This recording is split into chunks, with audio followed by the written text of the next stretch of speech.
Anda menyaksikan Breaking News Kompas TV, Saudara. Iran merilis video peluncuran sejumlah drone menargetkan situs strategis utama di Israel. Fasilitas penyimpanan bahan bakar di pangkalan udara Ben Gurion jadi salah satu target serangan.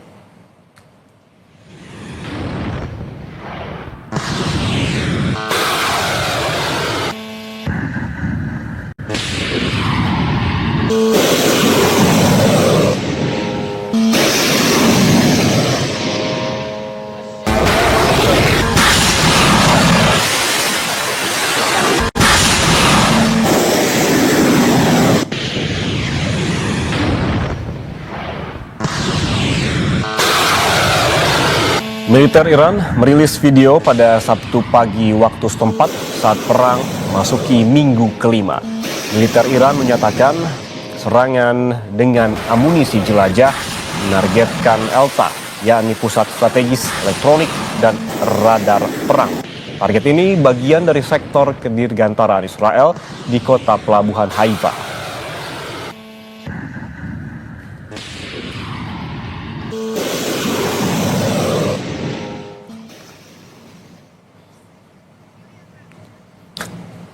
Sementara itu, Presiden Amerika Serikat Donald Trump bilang Iran akan hancur lebur jika Amerika sampai mengerahkan invasi darat. Pada Sabtu lalu, media Amerika Serikat Washington Post ini melaporkan Pentagon sedang menyiapkan operasi darat selama beberapa minggu di Iran. Berdasarkan keterangan dari salah satu pejabat Amerika Serikat. Rencana serangan darat ini bisa melibatkan pasukan operasi khusus dan pasukan infanteri konvensional. Sebelumnya, Saudara, ribuan tentara dari Divisi Lintas Udara ke-82 Amerika Serikat disebut akan bergerak ke Timur Tengah untuk mendukung operasi darat ini. Circumstances where you'd send in ground troops, how are you thinking about that? I don't even want to talk about it now. I mean, it's, I don't think it's an appropriate question. You know, I'm not going to answer it. Could there be? Possibly, for very good reason. Have to be very good reason. And I would say if we ever did that, they would be so decimated that they wouldn't be able to fight at the ground level. Are you thinking about the oil facility? Sementara itu, Saudara, USS Massachusetts secara resmi ini bergabung dengan armada angkatan laut di tengah perang dengan Iran. Kapal selam serang cepat dapat menyelam hingga kedalaman lebih dari 800 kaki atau 240 meter. Kapal selam ini diklaim berteknologi paling canggih di militer, dilengkapi dengan 150 awak kapal.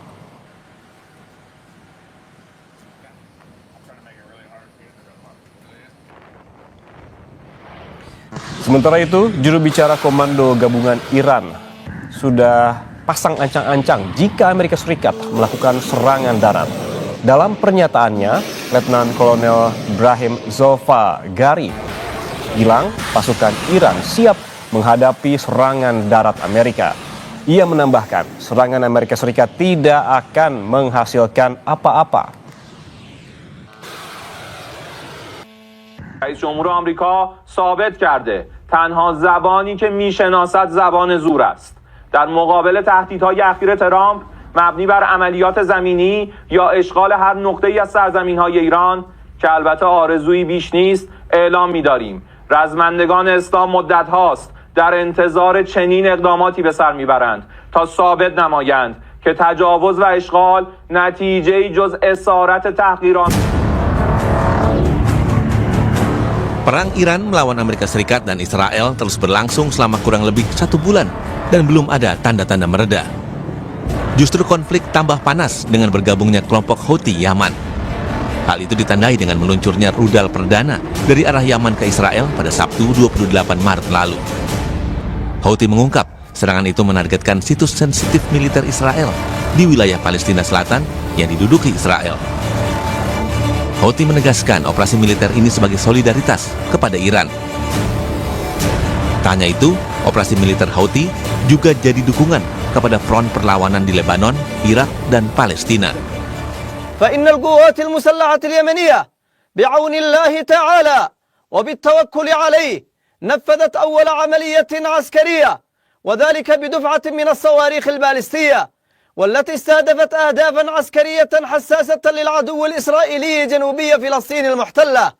وقد جاءت هذه العملية تزامنا مع العمليات البطولية التي ينفذها الإخوة المجاهدون في إيران وحزب الله في لبنان، وقد حققت العملية أهدافها بنجاح بفضل الله. Sementara itu, juru bicara pasukan pertahanan Israel bilang akan terus melanjutkan serangan ke Iran. Ia juga menambahkan bahwa Israel sedang berupaya untuk menghancurkan sepenuhnya kemampuan nuklir Iran. Namun Israel tidak membantah bahwa serangan besar yang dilakukan ada dampak kerugian untuk Israel. Namun itu harga sepadan yang harus diterima. לחימה יש מחירים, לעתים מחירים קשים וכואבים. לצערי ישנם אזרחים שנרצחו ונפצעו כתוצאה מירי חיזבאללה ואיראן. במהלך הקרבות בדרום לבנון נפלו לוחמים. בקרבות יש גם פצועים. לחימתם וגבורתם היא לא לשווא. הם נפלו בהגנה על יישובי ועל תושבי הצפון. אנחנו נמשיך לפגוע ונחליש את חיזבאללה.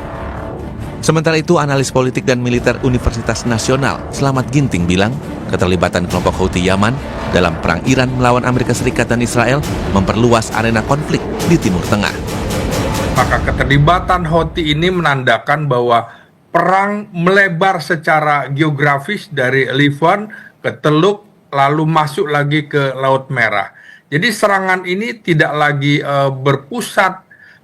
tidak lagi terpusat tetapi tersebar dan sulit diprediksi, sehingga ini akan mengakibatkan biaya pertahanan bagi Israel dan juga Amerika serta sekutunya akan meningkat secara eksponensial. Jadi ini dampaknya mereka akan terkuras biaya pertahanannya, terutama Israel, karena serangan Houthi itu ditujukan langsung ke Israel.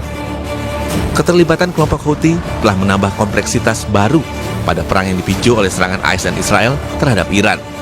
Selain kelompok Houthi, Ukraina juga berusaha melibatkan diri dalam perang Iran-Amerika Serikat-Israel dengan menawarkan bantuan alat penangkal drone Iran kepada negara-negara Teluk dalam kunjungannya ke Timur Tengah. Perang Amerika-Israel lawan Iran telah berdampak pada sebagian besar wilayah semenanjung Arab.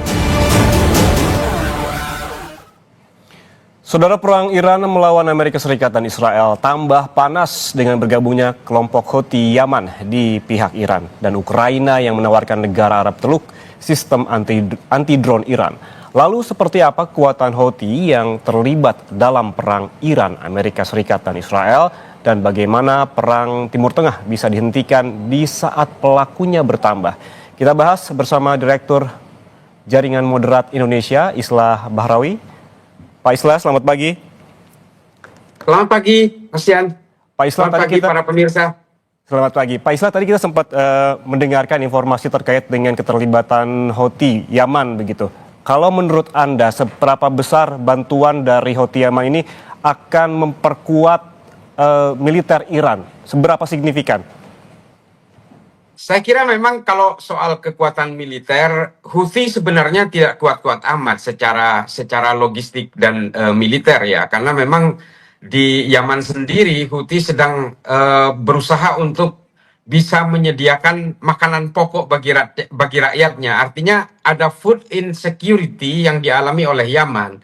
Dan secara militer juga Yaman tidak terlalu kuat, tidak sekuat seperti Hezbollah atau apalagi Iran. Tapi keterlibatan Houthi dalam perang ini sebenarnya hanya ingin menunjukkan bahwa aneksasi terhadap Laut Merah ini menjadi penting bagi Houthi, karena Houthi adalah penjaga gerbangnya Laut Merah. Ada beberapa indikasi bahwa sejak Selat Hormuz ini dikuasai oleh Iran dan berusaha ditutup oleh Iran, saya kira banyak negara yang berusaha untuk membelokkan transportasi logistiknya ke Laut Merah. Nah, di sini Houthi ingin menunjukkan bahwa Houthi berkuasa di Laut Merah. Jadi ada dua jalur transportasi logistik yang akan dikuasai oleh Iran dan proksinya ini, dan aliansinya ini. Nah, ini ingin menunjukkan bahwa sebenarnya Houthi menyerang Israel, dia hanya ingin menunjukkan bahwa Laut Merah ini juga ada di bagian kami gitu. Nah, ini yang mungkin akan menjadi satu perluasan secara geografis dari perang ini, karena bagaimanapun kalau kita bicara Laut Merah, kita berbicara tentang terusan Suez yang hari ini berada di tangan Mesir. Nah, ini yang kemudian akan bisa memperluas karena bagaimanapun ini adalah kantong-kantong penghasilan dari banyak negara, baik Selat Hormuz maupun dari Laut Merah itu sendiri. Kalau Houthi sendiri secara militer memang tidak begitu sekuat dua negara yang hari ini sedang bertempur secara head to head dengan Israel. Pak Islah, apakah artinya dengan terlibatnya Houthi Yaman dalam peperangan ini menjadi sebuah babak baru dalam eskalasi perang antara Iran melawan Amerika Serikat dan juga Israel dan masih jauh dari kata negosiasi dan damai? Kalau mau dibilang ini sebenarnya babak baru sih tidak juga. Kita tahu bahwa proksinya Iran di luar negara Iran itu adalah Houthi dan Hizbullah. Dan sejak dulu eskalasi berbagai konflik di Timur Tengah ketika dia menyinggung persoalan-persoalan Iran dan Palestina, memang Hizbullah dan Houthi selalu terlibat. Termasuk bagaimana aksi-aksi militer Houthi ketika mereka menghantam berbagai kapal yang melewati Laut Merah. Tapi bagaimana dengan negosiasi Iran dan Amerika? Tentu saja negosiasi dengan Iran dan Amerika ini akan semakin jauh bisa mengerucut ke dalam satu kesepakatan. Karena begini, Iran juga punya anggapan bahwa dia diserang ketika negosiasi sedang berlangsung. Dan hari ini ketika proposal negosiasi itu diajukan oleh Amerika, Iran sudah belajar dari kejadian itu. Dan saya kira Iran juga sudah tahu bagaimana ketika Amerika menyuarakan soal negosiasi, ternyata dia malah mengerahkan pasukan darat dan bermaksud untuk bisa menguasai Selat Hormuz lewat ground deployment-nya tentara Amerika. Ini kemudian yang membuat kita pesimis dengan negosiasi itu, apalagi kita tahu poin-poin negosiasi antara Amerika dan Iran ini betul-betul seperti langit dan bumi gitu. Tidak ada titik temunya sama sekali. Oke, soal negosiasi ini kan sempat disebutkan bahwa sebelumnya Trump menghubungi Iran tetapi dibantah oleh Iran dan kemudian dikoreksi bahwa Trump ternyata menghubungi Pakistan untuk memediasi. Ini akan seberapa ampuh kalau kita melihat hubungan antara Pakistan dengan Iran dan juga Pakistan dengan Amerika Serikat? Saya kira kalau kita melihat bagaimana geopolitik itu bekerja, Pakistan juga tidak banyak berpengaruh sebenarnya terhadap Iran. Apalagi Iran pastinya juga tahu Pakistan punya hubungan dekat dengan Amerika terkait dengan koneksi militer, relasi hubungan mereka ketika perang terjadi antara Pakistan dengan India dan bagaimana Pakistan dengan Afghanistan. Artinya Pakistan sendiri sebenarnya bagian dari alat pemukulnya Amerika di Asia Selatan. Dan Iran pasti tahu soal itu. Kalau secara ekonomi misalnya Pakistan dan Iran punya hubungan khusus, saya kira tidak akan bisa meluluhkan hatinya Iran untuk bernegosiasi. Karena bagaimanapun secara geopolitik dan juga secara militer, Pakistan punya hubungan khusus.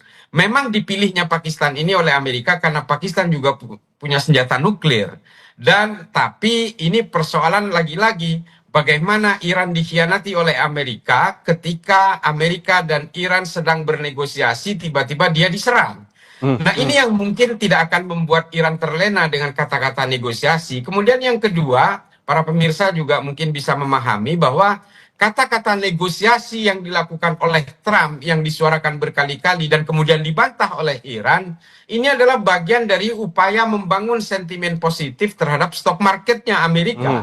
Karena kita tahu stok market Amerika ini betul-betul mengalami fluktuasi yang luar biasa dan banyak sekali investor yang agak sedikit cemas dan memiliki kerentanan yang tinggi terhadap price market dan juga stock market di Amerika. Sehingga Trump berusaha menenteramkan itu dengan sentimen-sentimen positif. Dan ketika dibantah oleh Iran, sentimen negatif itu kemudian menyerang lagi stock market Amerika. Nah ini adalah bagian dari bagaimana asymmetric warfare ini kemudian terjadi. Karena memang perang hari ini di era yang modern seperti hari ini, perang itu bukan hanya persoalan retaliasi senjata, tapi juga persoalan-persoalan ekonomi dan apalagi perang Iran dan Israel, Iran dan Amerika, keterlibatan Houthi dan Hizbullah dan melibatkan negara-negara Arab di dalam wilayah Teluk ini, kemudian bertumpang tindih dengan persoalan-persoalan teologi dan ideologi. Ini akan semakin membuat runyam dari bagaimana perang ini nantinya bisa melebar kemana-mana, baik secara ideologis maupun secara geografis gitu. Oke, jadi menurut Anda bahwa statement-statement Trump terkait dengan negosiasi ini hanya merupakan perang narasi untuk membentuk opini terkait ekonomi begitu? Ya, saya kira juga sama seperti Trump mengatakan ketika dia berkali-kali juga di Gedung Putih dia mengatakan bahwa tentara Iran, angkatan udara Iran, kekuatan militer Iran sudah dilumpuhkan, tapi tiba-tiba 17 jam kemudian dia mengakui bahwa kapal induk Amerika diserang dari 17 arah dan akhirnya terpaksa mundur ke Siprus untuk supaya dia tidak terlibat lagi dalam perang dan harus diperbaiki selama 2 tahun. Ini kan sebenarnya pernyataan-pernyataan yang pada akhirnya dibantahkan oleh fakta di lapangan. Dan juga keterlibatan Ukraina ini juga dibantah oleh Zelensky. Tapi ternyata secara koordinat dan secara informasi intelijen, ternyata beberapa pasukan Ukraina sudah ada di Uni Emirat Arab dan Kuwait, serta sebagian di Bahrain. Ini kan akhirnya fakta-fakta di lapangan yang berbicara, yang dengan ini notabene dengan beberapa catatan bahwa ternyata memang apa yang dikatakan Trump ini di fakta berbicara berbeda. Pak Islah, jika Anda merasa pesimis dengan keterlibatan Pakistan untuk memediasi antara Amerika Serikat dan juga Iran, lalu negara manakah sebetulnya yang lebih memiliki kekuatan untuk memediasi ataupun membuat negosiasi antara Amerika Serikat dan juga Iran begitu? Tapi jangan jawab dulu Pak Islah, setelah jeda kita kembali, tetaplah bersama kami di Breaking News Kompas TV.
Anda masih bersama kami di Breaking News Kompas TV, saudara, terkait eskalasi perang Amerika Serikat Israel versus Iran yang kian meningkat dan juga bergabungnya Houthi Yaman dan juga Ukraina yang disebutkan terlibat dalam perang antara 3 negara ini. Kita lanjutkan perbincangan dengan Direktur Jaringan Moderat Indonesia, Islah Bahrawi. Pak Islah. Ya, Pak Islah, tadi Ya, kita Mas, ya. sempat berbincang terkait dengan sebetulnya negara mana sih yang lebih punya kekuatan lebih strategis untuk mendamaikan Amerika Serikat dengan Iran. Tadi Anda menyebutkan bahwa Pakistan agak pesimis begitu dengan Pakistan. Ya, saya kira memang yang bisa menghentikan perang ini tentu saja Amerika dan Iran. Tapi kalau untuk berusaha mendesak secara diplomatis, secara politik, saya kira saya sejak awal gitu di beberapa media juga dan di beberapa tulisan saya kira yang bisa melakukan tekanan secara politis terhadap beberapa negara yang terlibat di dalam perang ini, ya memang adalah negara-negara terdampak yang hari ini banyak sekali di kawasan Asia Selatan, Asia Tenggara, dan Asia Timur terutama. Ini adalah negara-negara yang bergantung kepada Selat Hormuz dan nantinya juga akan bergantung terhadap Laut Merah. Termasuk juga negara-negara di Afrika, itu bisa diajak rembukan supaya ada semacam keputusan kolektif untuk memberikan tekanan masing-masing dari semua negara ini secara kolektif kepada Amerika maupun kepada Iran. Saya kira itu jauh lebih efektif daripada perundingan-perundingan yang sifatnya parsial, yang dimana netralitasnya juga kita perlu pertanyakan. Karena kalau kita melihat dari poin-poin yang diajukan Amerika dan juga poin-poin yang diajukan Iran, ini kan hampir tidak menemui titik temu. Artinya apa? Mediator-mediator negara-negara perorangan, ya dalam tanda kutip, ini saya kira mungkin akan mengalami kesulitan untuk menjadi mediator. Kecuali negara-negara terdampak ekonomi dari adanya perang ini kemudian bersatu, dan syukur-syukur bisa juga didukung oleh negara-negara NATO untuk kemudian bisa memberikan tekanan secara diplomatis dan secara politik kepada Amerika dan Iran. Saya kira Indonesia bisa juga menjadi motor dari upaya-upaya rekonsiliasi mereka ini dengan mempersatukan semua pendapat negara-negara seperti Korea, Jepang, Cina, dan juga Malaysia, dan juga negara-negara di Asia Selatan seperti India, Pakistan, dan seterusnya. Lalu kemudian mereka mengajukan proposal kepada pemerintahan dari Amerika maupun Iran untuk mari kita hentikan perang ini, karena bagaimanapun ini akan bisa melaparkan seluruh manusia di bumi ini gitu. Nah ini yang harus dilakukan. Kalau hanya dilakukan inisiasi ini dilakukan oleh Amerika, inisiasi ini hanya dilakukan secara parsial oleh Iran, saya kira ini akan semakin menjauh dari titik temu. Apalagi Israel kan memang punya agenda khususnya masing-masing untuk bisa menguasai Libanon Selatan, bisa menguasai negara-negara the Greater Israel itu, sehingga memang Israel dalam konteks ini memang selalu punya agenda-agenda ekspansi politik yang sampai kapanpun akan berusaha mereka jalankan. Tapi titik kuncinya kan ada di Iran dan Amerika. Artinya daripada memilih satu negara sebagai mediator, lebih baik banyak negara dilibatkan untuk proses perdamaian antara Amerika Serikat dan juga Iran. Ini berarti harus dimulai dari mana, Pak Islah? Anda juga sempat menyebutkan tadi bahwa Indonesia bisa jadi menginisiasi begitu, mengajak negara-negara lain. Langkah pertamanya itu seperti apa? Saya kira memang Indonesia misalnya Bapak Prabowo bisa juga menghubungi berbagai pimpinan negara yang hari ini terdampak seperti Korea, seperti Jepang, Cina, dan seterusnya untuk bisa memberikan tekanan politik kepada pihak yang bertikai ini. Hari ini tataran itu masih berusaha mencari selamat masing-masing. Malaysia masih berusaha menyelamatkan kapal tankernya di Hormuz, mencari akses untuk bisa melewati Selat Hormuz. Artinya ego dari masing-masing negara ini kan masih belum terkonsolidasi dengan baik. Sehingga kita bisa melihat bagaimana Indonesia kemudian mencari selamatnya sendiri untuk menyelamatkan kapal tankernya di Hormuz. Demikian juga dengan Malaysia, Pakistan, Bangladesh, dan juga negara-negara terdampak lainnya. Kalau kemudian semangat untuk bisa menghentikan perang ini diwujudkan dalam satu tekanan secara kolektif terhadap negara-negara ini, saya meyakini itu akan efektif untuk bisa menghentikan perang. Tapi kalau ego-ego dari masing negara ini tidak dikonsolidasi, pada akhirnya hanya mencari selamat sendiri-sendiri.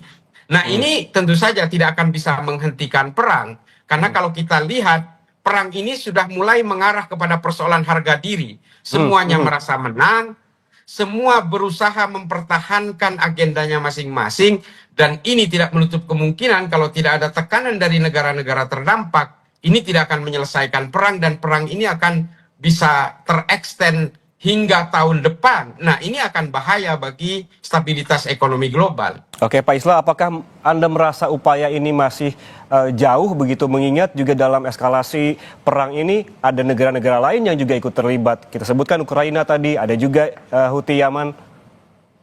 Ya, saya kira ini akan memperlebar secara geografis, meskipun sebenarnya perang ini tetap menjadi perang simetris dalam sisi kepentingan politik. Hanya memang negara-negara yang terlibat hari ini seperti Ukraina, ini kan sebenarnya punya kepentingan masing-masing. Kita tahu Ukraina juga ternyata tidak bisa menyelesaikan perangnya dengan Rusia. Houthi juga tidak bisa menyelesaikan persoalan-persoalan krisis kemanusiaan dan krisis makanan yang ada di Yaman. Demikian juga dengan Hizbullah, mereka juga memiliki perang yang hampir abadi dengan Israel terkait ekspansi wilayah dan upaya mempertahankan wilayah. Ini kan sebenarnya agenda-agenda lama yang kemudian berusaha dihidupkan kembali. Artinya apa? Yang paling membuat akhirnya menjadi trigger dari perang ini berkepanjangan adalah kalau Houthi ternyata memang berusaha menghegemoni Laut Merah. Di mana kita tahu Saudi berusaha membelokkan lalu lintas minyaknya dari Selat Hormuz ke Yanbu. Dia akan rencananya akan membangun pipeline baru untuk menggunakan pesisir barat Saudi, dan itu artinya Laut Merah akan menjadi tulang punggung transportasi minyaknya Arab Saudi. Tapi di situ ada Houthi. Houthi menguasai pintu gerbangnya Laut Merah. Di sisi utara ada Mesir yang menguasai terusan Suez. Nah, ini kan memang secara collateral damage ini akan mau tidak mau akan melibatkan sekali banyak negara yang pada akhirnya mau tidak mau perang ini akan berkepanjangan dan bisa menyengsarakan semua orang. Tapi saya kira kalau semua negara di dunia ini yang memiliki kerentanan yang sama untuk memberikan tekanan kepada mereka untuk menghentikan perang, bukan direct involve dalam perangnya, tapi berusaha menghentikan perang, saya kira semua ini akan bisa cepat selesai. Oke, Pak Islah, yang juga jadi perhatian yang digarisbawahi akhir-akhir ini adalah pernyataan-pernyataan dari Trump juga, ini terkait soal serangan darat ke Iran begitu. Menurut Anda akan seberapa efektif? Karena kalau melihat letak geografis Iran yang juga ada bukit, dan tentunya kalau serangan darat, Iran lebih menguasai medan.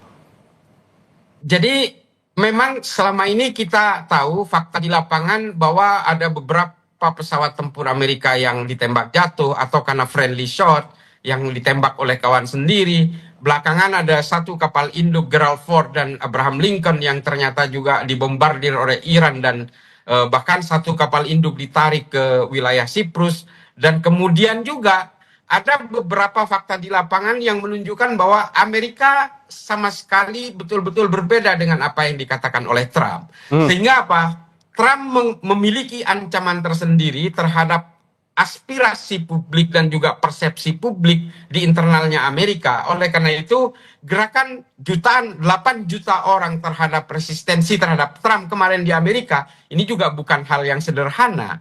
Karena bagaimanapun orang-orang Amerika bisa mengakses fakta di lapangan tadi. Nah, ini yang menurut saya memang pengerahan pasukan darat yang kurang lebih sekitar 12.000, ada 3.000 yang akan diterjunkan lebih dulu melalui Selat Hormuz, dan ada beberapa pasukan cadangan di Djibouti. Ini juga dan juga beberapa negara di Arab. Ini akan menjadi blunder tersendiri bagi Amerika, dan ini pertaruhan terakhir bagi Trump.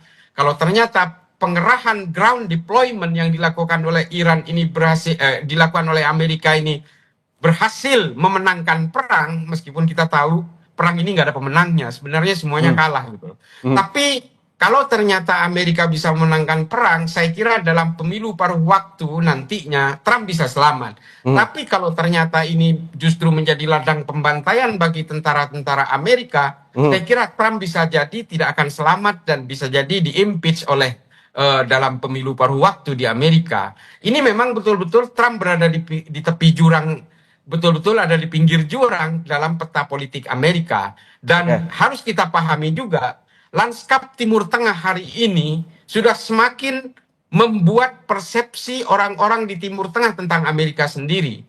Amerika sepertinya memang sudah mulai mengalami penurunan persepsi publik dari berbagai media yang melakukan upaya-upaya survei di Timur Tengah, ternyata rakyat Timur Tengah juga pesimis dengan kekuatan superioritinya Amerika yang selama ini dianggap sebagai kekuatan tunggal untuk bisa mencegah berbagai ancaman di negara-negara Arab.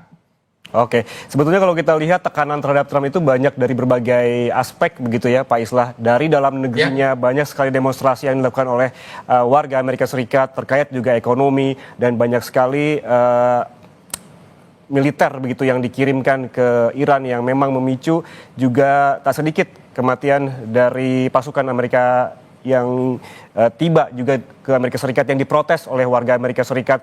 Kalau Anda melihat sebetulnya saat ini dengan statement-statement dari Trump, sebetulnya strategi apa sih yang tengah dimainkan oleh Trump ini di tengah begitu banyak tekanan dari warga terkait ekonomi, terkait biaya perang yang begitu mahal? Kita bahas usai jeda. Pak Islah, tetaplah bersama kami di Breaking News Kompas TV.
Anda masih menyaksikan Breaking News Kompas TV, Saudara. Kali ini bersama saya, Niputu Trisnanda.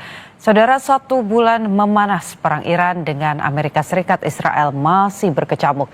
Iran meluncurkan serangan drone ke aset Amerika di Irak.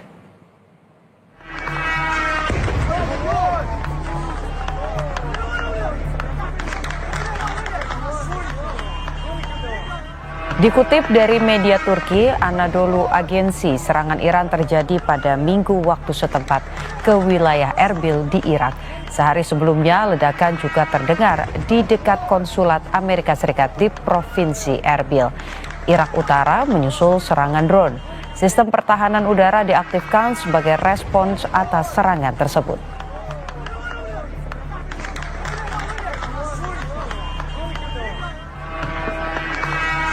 Sementara itu, media Iran, Press TV, melaporkan Garda Revolusi atau IRGC merilis rekaman saat Iran menembak jatuh drone MQ-9 Amerika Serikat di atas wilayah Provinsi Fars.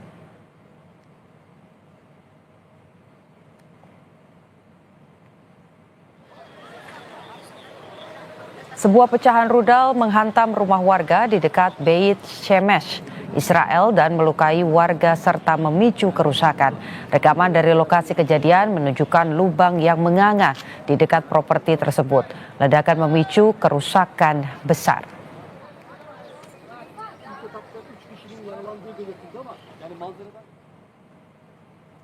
Sementara itu, Komando Pusat Amerika Serikat CENTCOM merilis rekaman serangan yang dilaporkan menargetkan kapal-kapal milik Iran pada Sabtu waktu setempat. Tanggal dan lokasi pasti dari rekaman tersebut tidak dapat diverifikasi secara independen. CENTCOM menyebut selama beberapa dekade, kapal-kapal Angkatan Laut Iran telah mengancam dan mengganggu pelayaran global di perairan regional. Tetapi hari-hari itu telah berakhir, seperti yang tertulis dalam akun X CENTCOM.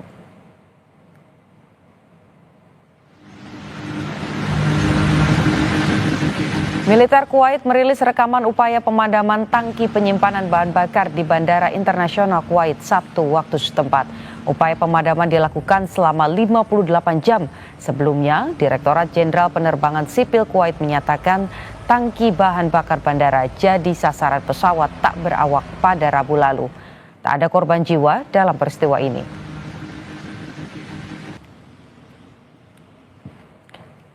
Masih bersama kita Direktur Jaringan Moderat Indonesia, Islah Bahrawi, melalui sambungan Zoom.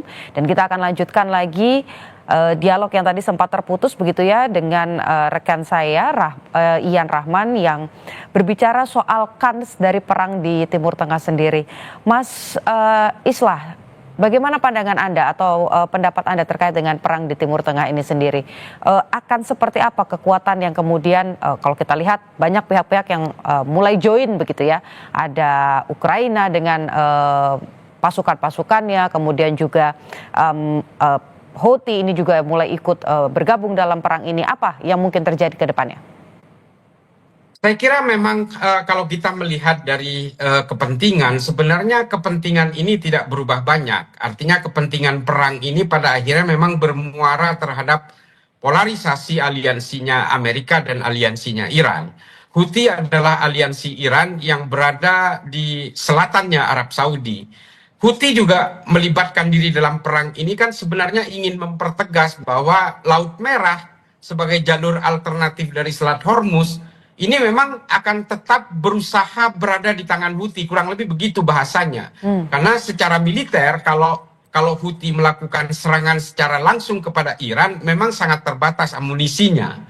Logistik militernya juga tidak sekuat Iran Houthi ini, tapi Houthi sebenarnya hanya ingin memberikan sinyal kepada mereka yang berusaha untuk bisa menganggap bahwa Laut Merah ini akan menjadi jalur alternatif setelah Selat Hormuz ditutup oleh Iran. Tapi ini yang mungkin akan memperlebar karena ujung dari Laut Merah ini adalah terusan Suez yang hari ini dikelola oleh Mesir. Dan ini memang akan merambat kemana-mana karena dua jalur penting ini adalah jalur logistik yang luar biasa bagi perdagangan Timur Tengah, Eropa, dan Asia Selatan. Termasuk juga ke kita di Asia Tenggara. Belum kita berbicara tentang situasi perang ini yang berusaha memotong jalur transportasi udara. kenaikan BBM terhadap jalur-jalur penerbangan ini kan kemudian dipangkas oleh semua maskapai. Artinya secara implikasi ekonomi ini akan betul-betul menjadi collateral damage bagi siapapun. Nah, ini yang kita khawatirkan. Kalau persoalan perang, artinya polarisasi perang, kepentingan-kepentingan politik perang ini sebenarnya tidak akan banyak berubah. Kalau Ukraina, saya kira memang Ukraina sendiri sedang berperang dengan Rusia. Pelibatan Ukraina dalam konteks ini adalah berusaha dia mencari siapapun yang bisa ditunggangi supaya dia bisa memberikan cash in, memberikan logistik kepada Ukraina untuk menghadapi Rusia dalam perangnya sendiri. Saya kira hari ini kalau bisa dibilang istilah sederhananya Ukraina sedang ngamen. Tapi kalau Houthi ini sangat ideologis dengan Iran. Dan kita semua tahu ini terafiliasi juga dengan Hezbollah di Lebanon Selatan dan Lebanon Utara. Terutama di daerah-daerah yang berbatasan langsung dengan Israel.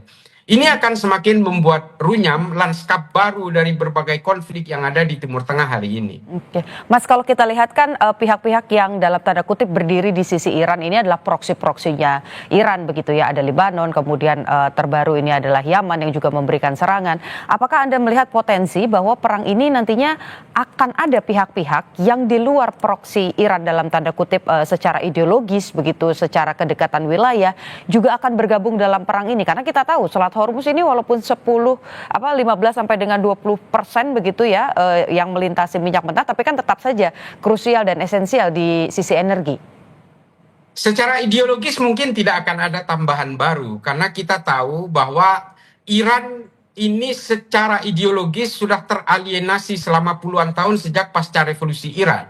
Artinya stigma Syiah sebagai musuh dari Sunni ini kan sudah berusaha dibangun secara eskalatif sejak pasca revolusi Iran. Sehingga apa? Secara ideologi mungkin tidak akan melibatkan orang-orang baru. Tapi kalau kita berbicara kepentingan, mungkin saja akan ada kepentingan baru lagi yang akan terjun dalam perang ini, misalnya Cina dan Rusia. Ini kan persoalan-persoalan kepentingan non-ideologis yang akan melibatkan mereka dalam perang ini, baik secara langsung atau tidak langsung.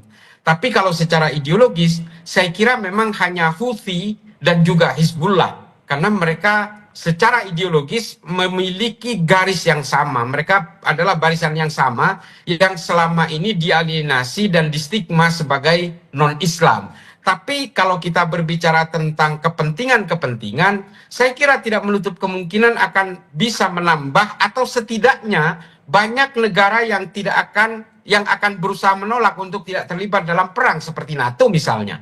Dia sejak jauh-jauh hari dan juga Spanyol juga sudah menyatakan tidak akan memberikan akses kepada pasukan Amerika untuk melakukan penyerangan ke Iran. Berusaha untuk netral tapi tidak juga memberikan dengan cara tidak memberikan dukungan kepada pihak manapun. Nah, ini yang kemudian bisa meredam semua ini. Tapi kalau negara-negara Arab di Timur Tengah seperti Bahrain, Qatar, Arab Saudi dan seluruh Uni Emirat Arab, mau tidak mau mereka harus berada di salah satu pihak. Karena bagaimanapun kalau dia berusaha netral, dia akan kejepit di tengah dan bisa mengancam masa depan ekonomi dan politiknya sendiri. Ini yang membuat mereka berada di wilayah kerentanan semua. Apalagi Iran, kita tahu serangan-serangan Iran ini adalah berusaha melumpuhkan pangkalan-pangkalan militer Amerika yang ada di negara-negara Arab. Nah, ini yang mau tidak mau mereka harus melibatkan diri dalam perang ini. Setidaknya mereka berusaha untuk mempertahankan wilayahnya sendiri. Karena kalau memang ternyata nanti Iran menang dalam perang ini, menang dalam konteks perang secara keseluruhan, saya kira negara-negara Arab akan terancam juga secara politis. Oke, Mas, jadi pertanyaannya kalau kita lihat begitu ya, Iran walaupun memang tadi saya sebut bahwa hanya sampai dengan hari ini yang membantu secara langsung adalah proksi-proksinya Iran. Tapi di satu sisi juga kalau kita lihat persyaratan untuk melewati Selat Hormuz, ini ada yang agak nyeleneh juga nih dari Iran, yaitu kalau mau lewat selain mengusir kedutaan besar Amerika Serikat, tidak mengirimkan bantuan, juga membayar dengan yuan. Anda melihat ini adalah strategi Iran untuk mengambil hati China agar ada di sisi Iran, atau apa yang Anda lihat dari ini? Atau ini merupakan pelemahan Amerika Serikat dari sisi ekonomi?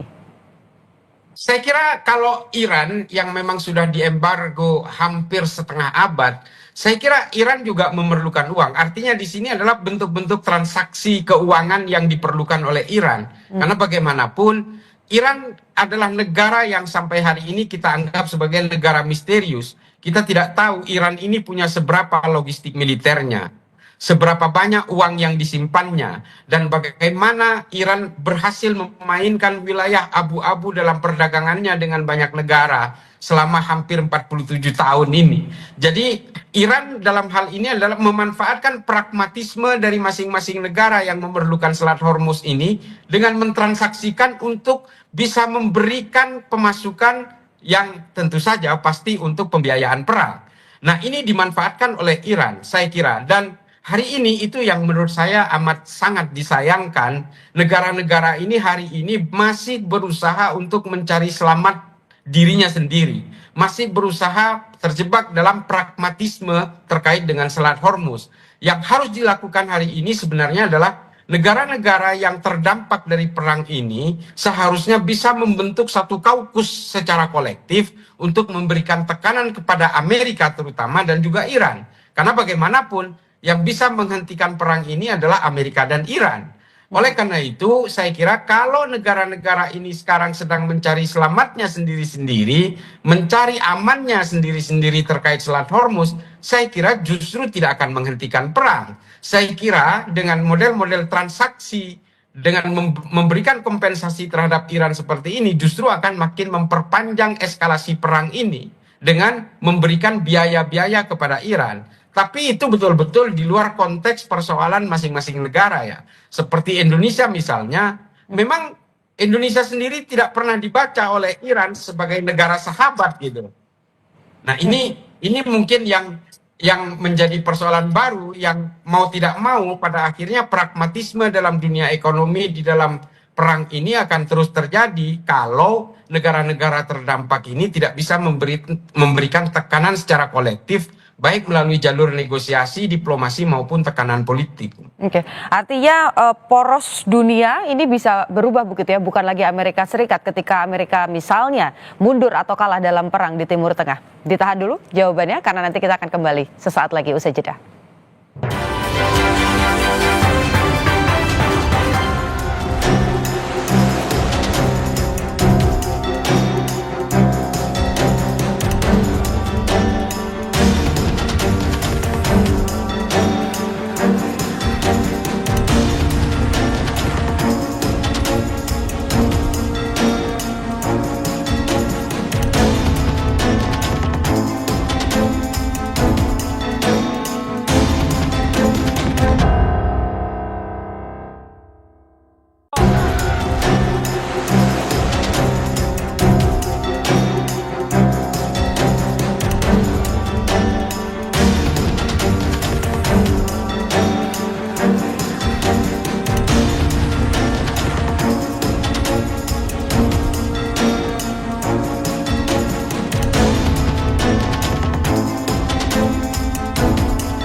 Terima kasih saudara, Anda masih menyaksikan Breaking News Kompas TV bersama saya Putu Trisnanda dan juga masih bergabung Islah Bahrani, Direktur Jaringan Moderat Indonesia.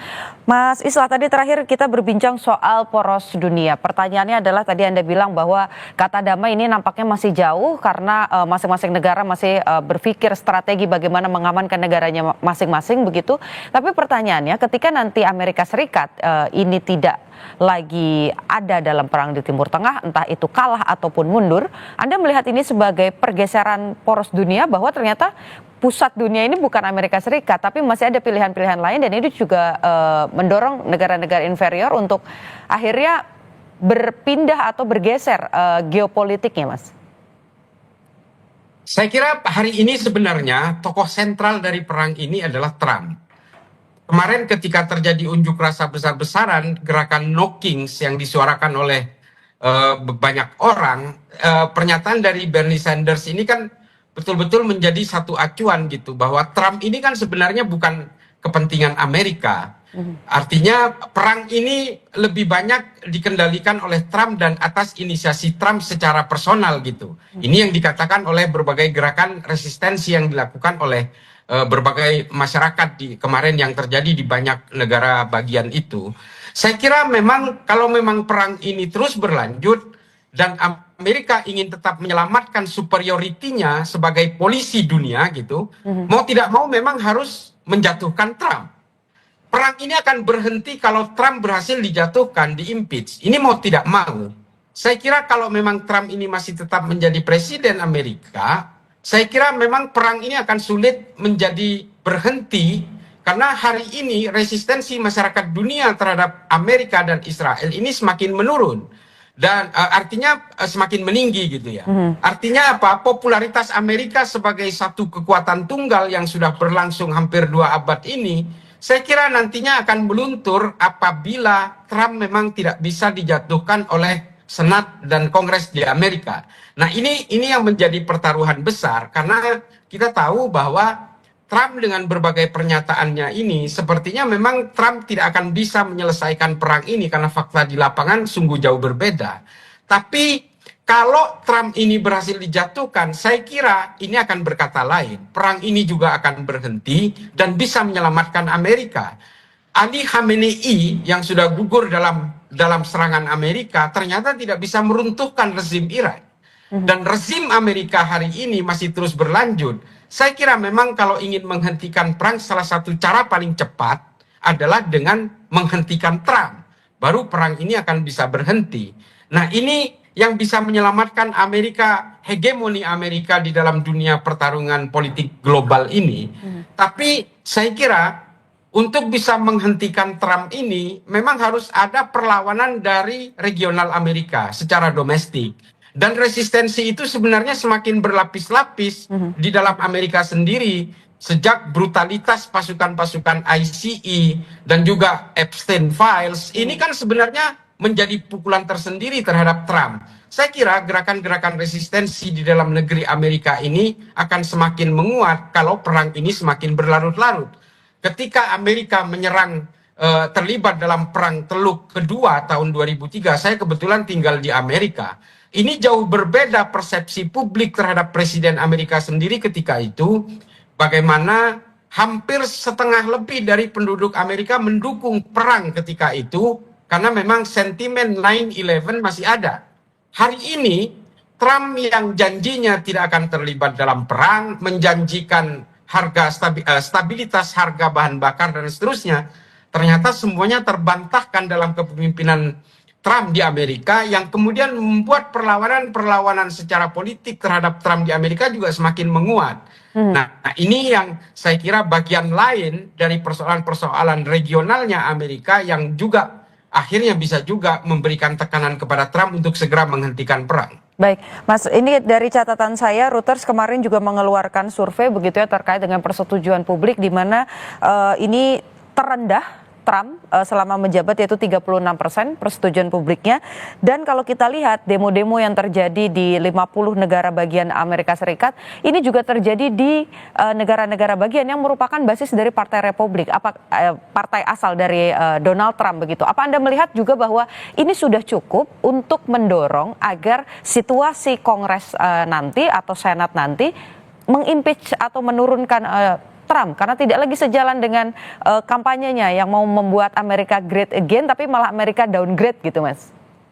Ya, saya kira sentimen-sentimen itu sedang terbangun di sana. Saya juga melahap hampir semua media-media di Amerika, baik yang anti atau yang pro terhadap Trump. Dan juga beberapa teman akademisi yang ada di sana, memang pemilu paruh waktu nantinya itu akan bisa membahayakan Trump. Saya kira satu-satunya pilihan untuk menghentikan perang ini adalah dengan melakukan proses impeachment secara normatif terhadap Trump, sehingga perang ini akan bisa berhenti. Tapi saya kira memang pertaruhan Trump ada di pengerahan pasukan darat ini. Kalau ternyata pasukan darat ini hanya kemudian bisa memberikan hasil yang terburuk terhadap tentara Amerika, saya kira tidak menutup kemungkinan Trump juga akan diimpeach secara lebih cepat sebelum paruh waktu di akhir tahun ini. Dan ini memang saya ingat betul ketika saya ada di sana, gerakan-gerakan resistensi tidak sebesar hari ini yang ada di Amerika. Mas, ini mungkin juga pertanyaan terakhir begitu ya, berkaitan dengan kita tarik lagi balik ke dalam negeri untuk Indonesia. Artinya apa yang harus dilakukan Indonesia? Kalau kita lihat sudah ada beberapa negara yang boleh melewati Selat Hormuz, kemudian memilih untuk secara tegas tidak berpihak kepada negara manapun, tapi juga mengecam Amerika Serikat, aksi-aksi dari Donald Trump, kemudian berdampak baik pada negaranya masing-masing. Indonesia harus ngapain sih, Mas? Presiden kita harus bersikap seperti apa supaya kita jangan justru terjebak di antara tidak mendapatkan pandangan baik dari Iran, tapi juga terus ditekan oleh Amerika Serikat? Saya kira memang apa yang harus dilakukan oleh presiden kita adalah membentuk satu jaringan kolektif untuk bisa memberikan tekanan kepada Amerika maupun Iran. Artinya apa? Posisi politik luar negeri kita yang bebas aktif itu masih bisa tetap terjaga trajektorinya dengan tidak condong kepada pihak manapun. Tapi memang kalau Iran sendiri terhadap Indonesia sepertinya memang tidak menganggap kita. Mereka juga tidak menganggap bahwa Indonesia ini adalah lawan atau juga kawan. Nah, ini pernyataan-pernyataan dari Iran ini kan sudah jelas. Artinya apa? Apa yang harus dilakukan oleh Presiden Prabowo adalah dengan mendatangi atau setidaknya membangun komunikasi dengan negara-negara terdampak, baik di Asia Timur, Asia Selatan maupun Asia Tenggara, untuk sama-sama memberikan resolusi supaya perang ini segera berhenti. Komunikasi ini penting daripada hanya melakukan penetrasi terhadap Amerika kepada Iran secara parsial. Ini pasti tidak akan dianggap oleh mereka. Oke, baik. Masih banyak hal yang harus kita persiapkan, terutama bagaimana memposisikan diri secara diplomasi begitu ya di dunia internasional agar kita juga tidak terjebak di tengah-tengah antara pihak yang berkonflik. Terima kasih sudah bergabung dengan Kompas TV. Islah Bahrani, Direktur Jaringan Moderat Indonesia. Kita harapkan perang segera selesai dan Indonesia tidak mendapatkan dampak yang signifikan. Terima kasih, Pak. Breaking News Kompas TV usai, saudara, namun informasi lain terkait dengan perkembangan konflik di Timur Tengah akan terus disampaikan dalam program Kompas TV lainnya. Sesaat lagi, salah satunya dalam program Kompas Siang. Saya Putu Trisnanda, saudara. Terima kasih, sampai jumpa.